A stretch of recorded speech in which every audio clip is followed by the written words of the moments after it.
Durer. These are Durer simulations of the great piece of turf. I'm not denying. And I hope everybody has seen the exhibit, and so that they can see it at least 4 times. Opportunity of a lifetime, even if he's not your favorite person. Always running. That's right. But the prints and the watercolors are a real eye-opener, because here is the great curve up here. How big is it, Deborah? It is this big. And I was noticing one of the things about it. Here this is what we're talking about. One of the things that is quite fascinating in this imperfect reproduction, but it's on vellum, and the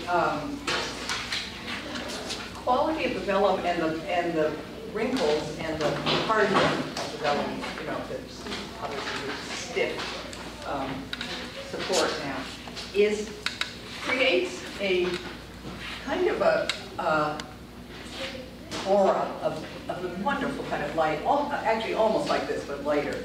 And that is fascinating, because it's not really there. When you see the painting, you'll see that it's really not there. It's partly that some of the crinkles of the film create shadows, and so it does interesting things. So, which is something to think about if you are the kind of painter who can manipulate surfaces in a way. And it brings me to surface always, which is the most important thing. Anyway, it's about that big. There are a couple other watercolors, more than a couple. And you, I mean, they're awesome. Hey, they're awesome. It's just beautiful. The prints, spend time at the prints too, because, and I'd love if we wanted to go to the class, but that's going to be the prints, his mastery of line and what you create of color, i.e., black, white, grays to the line, is amazing. You look at, you never see light done. Go out on a limb. You'll never see light done more magnificently than with just black and white.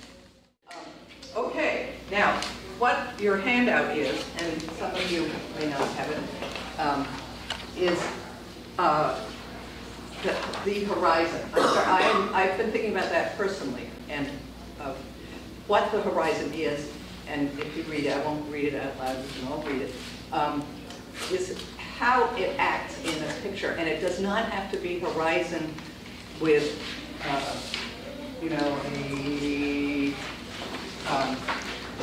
landscape. Yes, it can be. It can also be, I mean, here's a horizon, a very high horizon, which Van Gogh often uses.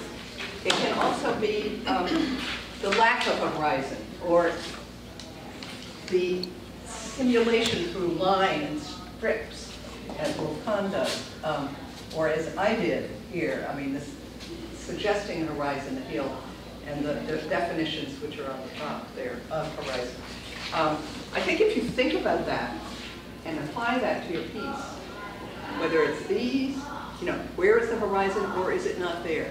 And in a sense, it may not be there, or it could be a still life that's very traditional with fruits and flowers and whatever, Cézanne, for instance. And where is the horizon? What are those edges doing? These are different forms of horizon, and sometimes they become simplified and flattened, so there's no such thing, really, as it's suggested. Think about that. And to that point, these that Anne and her daughter Jan gave me some 2 or 3 or 4 years ago. Take one or two of the wonderful pictures of the tulips in Holland, and just look at those and think. Look at that one. And think about how horizon, edge, where horizon, edge, line, where all these things meld into the one single concept. So take one of those for fun to study. You can take that very abstract thought and use it. You don't not necessarily have to be using it in everything today, but as a theme for what we do.